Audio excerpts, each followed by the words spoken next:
Hello. I hope you are having a fabulous day. Let's talk about an arc I just read. Porter's Guide to the Traveller's Wastelands.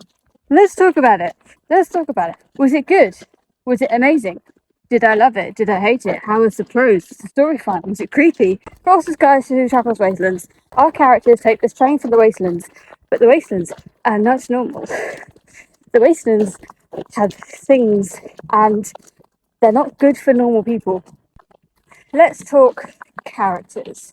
Now, for the type of story it was trying to tell, it worked.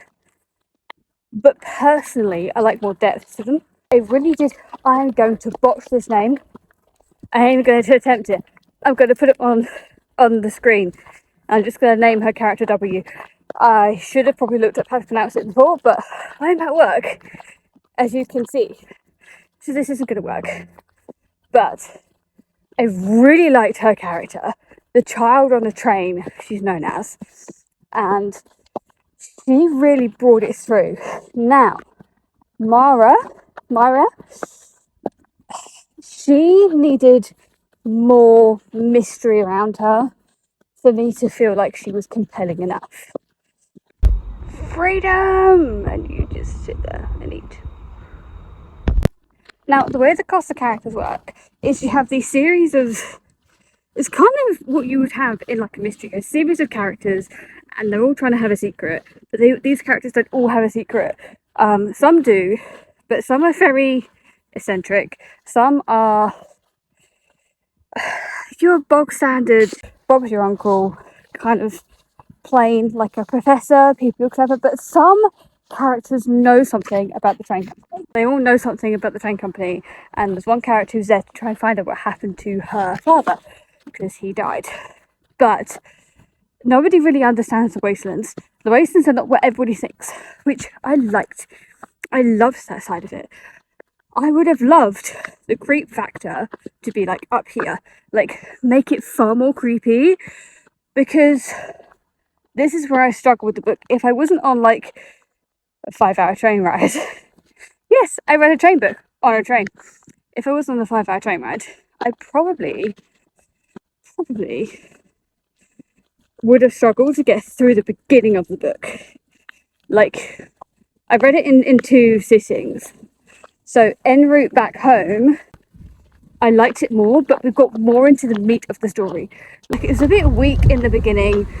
It didn't really hook me quick enough, but I got the sense that something was coming, that I knew if I held out, I would get it, and I was right. So it is a bit of a slow start.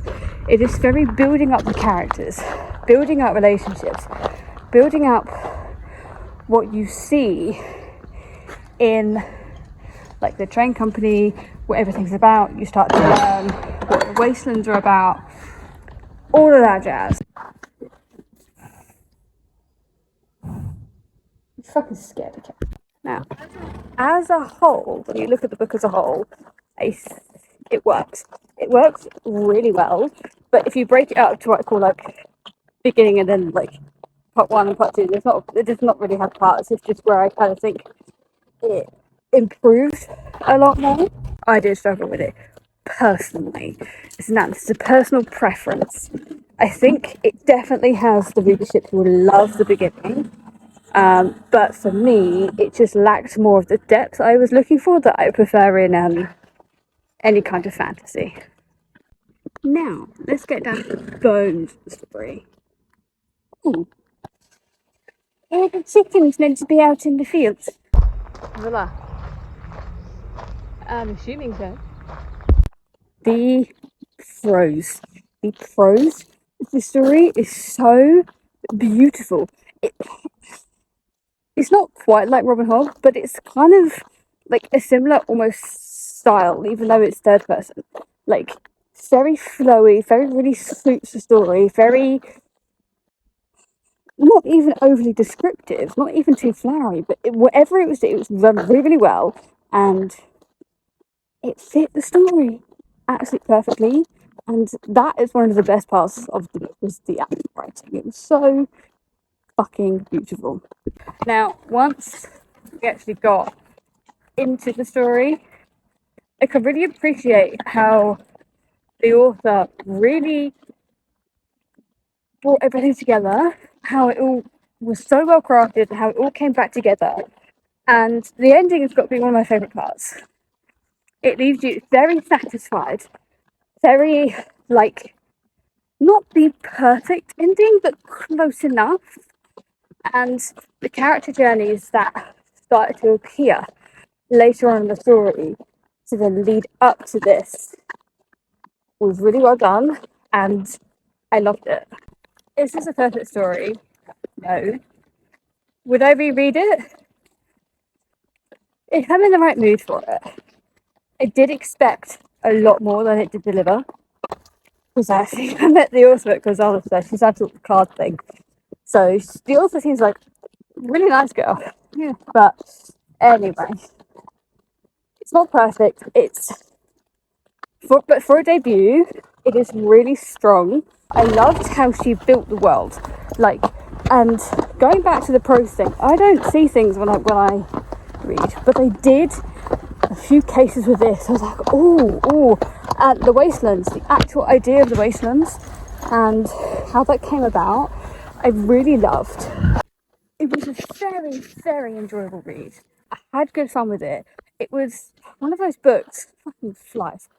One of those books I think you have to be like really in the mood for. This is a book that I think I wouldn't call it cozy fantasy, but I think like with cozy fantasy, you definitely have to be in the mood for it.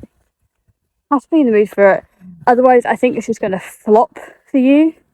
And we don't like that. We don't like books that flop. We like banger books. And I definitely think some people are going to absolutely love this book and call it 5 stars. It wasn't quite that for me. I did really enjoy it, especially to the later end. I just wish it delivered more than it gave. It's the only way I can think to sort of describe this. But it was a solid read. I definitely would recommend it.